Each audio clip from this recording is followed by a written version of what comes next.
this is about engaging. This is about us going past the norm. It's about us rejecting the narrative that many of the left have attempted to put spin on and get us to react to. So with that, we're going to start from all the way here, all the way there. And panelists are going to introduce themselves. It'll take about a good minute to introduce themselves and share with you. They know their protocols, and let's hope they do. And then we'll get started with the first aspect of this town hall, and that's God. I'm looking forward to it. I'm Susan Welsh Rodriguez. I'm a 34-year veteran of the Dallas County Sheriff's Department, retired in 2009. And with that being said, I'm a lieutenant in the Sheriff's Posse. Have a lot to bring to the table today in reference to weapons and structure and firearms and just a lot to, as being a gun armor and a firearms instructor, DPS handgun concealed instructor, which that was in 95 when it first opened up. So we pioneered the way, but very street officer, and just want to bring all that knowledge and all the help that I can to the table today in efforts to keep our right to bear arms. Second Amendment will not be infringed. Thank you. My name is Ken Emanuelson. I thank you for the opportunity to be here and speak to y'all and for y'all to be here listening. Hopefully I'll have something useful and informative to say. I've been a gun owner all my life. My father brought me up to use guns properly and taught me a love of the shooting sports. But what I bring to the table in particular here today is I'm an attorney. I attended law school at the University of Texas down in Austin. And believe it or not, they still do teach the Constitution down there. People might know. And I'm going to be speaking here on all the topics, but in particular, I'm going to be talking a little bit about the Constitution, why it matters, not just with respect to guns, but with respect to all of our liberties. So that's what I'm going to be dealing with and addressing, and I look forward to speaking over it. Thank you. I'm Pastor Stephen Groden. I am the senior pastor here at the Fair Park Bible Fellowship Church. I'm also the founding member of the National Black Pro-Life Coalition, which is a black organization that's fighting and championing life across the country. I'm also the founder of Constitutional Defenders of Texas, an organization designed to monitor and to hold accountable our elected officials to protect our Constitution. I'm excited about this town hall meeting. It is a necessary meeting in that we are facing some real challenges in America, including the threat to our Second Amendment right. And I believe that it is only the tip of the iceberg, that we need to be engaged around the first two amendments in the Bill of Rights is important, I think. So glad that you're here. I think something is going to be said here that may trigger in you a participation that goes beyond just your frustration or expression of frustration. Thank you for coming, and thank you for being here. My name is Lawson. I'm here today because my mother sent me here. I believe that you owe people a debt when you know something that they don't know. When I was a boy, I was the oldest son, and I had a bunch of little brothers, and they were bad. And one day, as I lived in a 4-story building, and one day as I was coming downstairs, my little brother was on the stoop in front of the house, and he had a dime, and another little boy was taking his dime and giving my brother a nickel for the dime. And I knew one thing. See, they asked the question, are you your brother's keeper? You know, my mother, Thelma, always answered that question. If you let somebody take advantage of your brother, you're going to be in big trouble. So I'm operating that way today. When I know something that my little brother don't know, it's my duty to step in. So I told the little boy, you got to give my brother his dime back and you take back the nigger, boys, I ain't doing that. I said, we gotta fight, because if I let you get away with this, them are gonna kill me. So, we see what we're gonna do today. Thank you so much.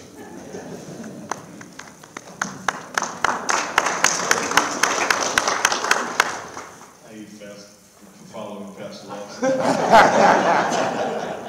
My name is Eugene Ralph, and I'm here today as a citizen, but I also represent the organization Game Changers. Game Changers, the last word to that organization is Changers, C-H-A-I-N-G-E-R-S.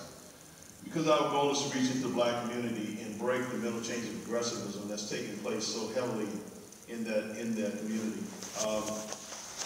In reference to what we're here to do today, I find it insulting to my intelligence at listening to some of the arguments coming from people who don't agree with us. And sometimes it's a matter of a lack of understanding, and sometimes it's just a matter of difference of opinion. But we're here to discuss that and see where we can go with that today. Thank you. I've already introduced myself. I'm Kurt Launius, and I'm a native Dallasite. And like Ken, I grew up being trained to use firearms. I was in the Boy Scouts. At camp, we had rifle and shotgun, and that was just very common. Went on to graduate from the University of Texas in Austin with an economics degree. Started a business. I'm a security consultant. But I always wanted to serve, so later in life, at about the last moment possible, I joined the Navy. And I also went through every program the Dallas Police Department had for volunteers, and then went on to the Dallas Police Academy, graduated, and I patrolled here in Southeast Dallas in this very neighborhood. Starting in 2002, and I have to tell you, I never took a police call for service on Rowan Avenue. I think God was looking over this street. But every other street around here, I have a story or two or 10 for you. And one in particular that really, when William called me about this, I thought, it was a case where I came closest to death, where a homeowner who was legally possessing a handgun in their home pulled a gun on me and my partner, and I can talk more about that later, but it brings into focus, in spite of all the adrenaline rush, the right of a citizen to bear arms. Now, we had to disarm that person, obviously, and no one got hurt, but it's where the law, what you learn in the academy, what you learn in law school, and then what really happens on the street comes to bear. So I hope I can answer some of those questions like Susan with all her law enforcement experience. So I was happy to be here, and turn it over to Kennard. Thanks. My name is Kennard Tompkins. Just happy to be here, invited by Alice, and I appreciate the opportunity to give my perspective on all of these issues. I'm not as distinguished as some of these other panelists up here, but I do think I provide a perspective from the inner city. You know what I'm saying? Growing up, I've seen both sides of the gun issue. Those neighbors who have guns for protection, and those who have guns for what they say is survival. So I think that my perspective on issues come from both sides, not just one side, to be productive to this what we're trying to accomplish here. So thanks for being here.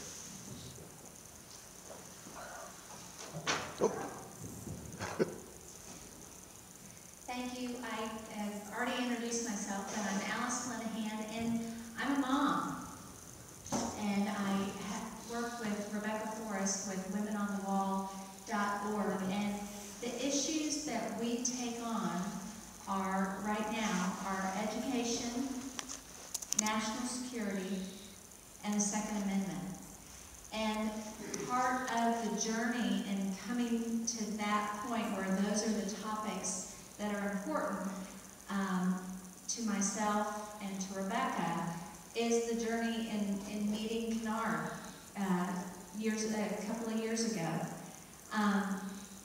I have, through meeting him, have learned so much just in following through social media, his Facebook, having dialogue with him about issues, the importance as a mom in North Texas who has the ability to influence my school district because I can go in there and make a difference in seeing the attacks on the communities that Kennard comes from, and then the thought of disarming those law-abiding citizens who are protecting themselves. in meeting him and as a mom, I can protect my own children in my little bubble, but there's all these other kids out there in the inner cities that we don't necessarily know about. And they're influencing the narrative, and they're being hit with information. And so I can't tell you what an honor it is to have Kennard here for us to dialogue and to take on these issues. And so it's just a pleasure for me to be here. Thank you.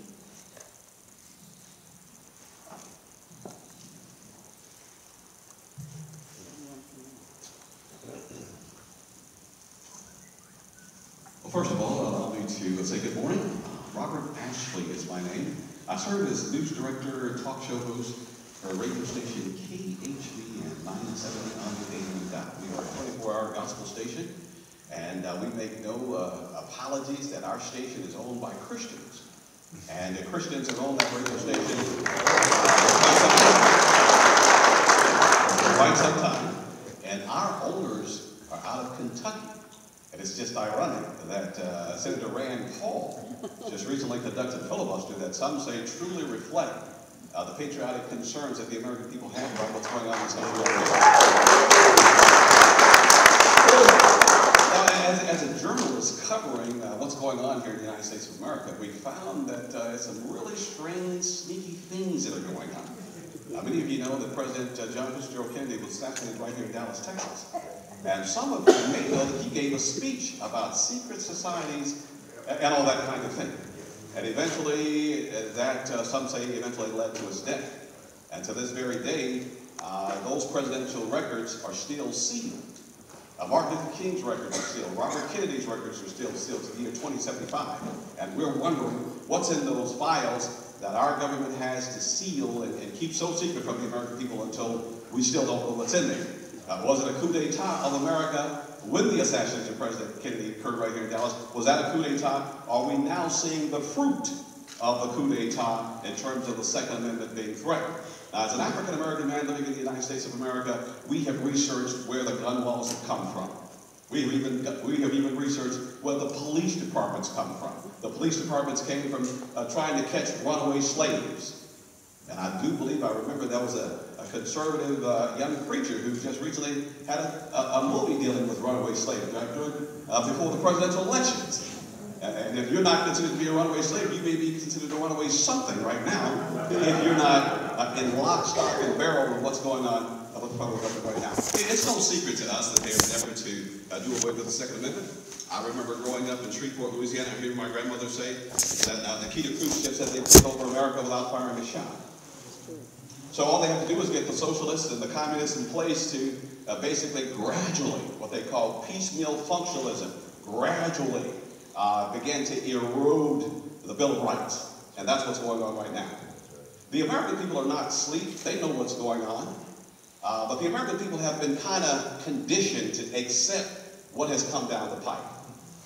Some of you may have seen, who was it, Alex Jones, and what's the guy on CNN, the British guy from CNN, Piers Morgan? You may have seen that conversation where he talked about 1776. And that kind of talk scares America to a certain extent. Because the American people have never thought that they'd have to fight against tyranny ever again. We just assumed that that would no longer be a fight. But as a journalist covering this information, we have seen the two sides square off. The President of the United States, what's going on in the White House now, it's been a gradual situation with Republicans and Democrats. That's why it doesn't even really matter what political party it is. The Tea Party is channeling the Republican Party to be true, and Democrats, I guess it's just a foregone conclusion. They're just a bunch of socialists who claim to be concerned about America. So as we deal with this issue today, the Second Amendment, guns, God, and government, you just have to realize that sooner or later you're going to have to decide which side you're on. Because sooner or later, something is going to happen here in this country. I hate to say that as members of the body of Christ, you're either going to have to stand for something or fall for anything. It was Martin Luther King Jr. who said if a man hadn't found something to die for, he isn't fit to live.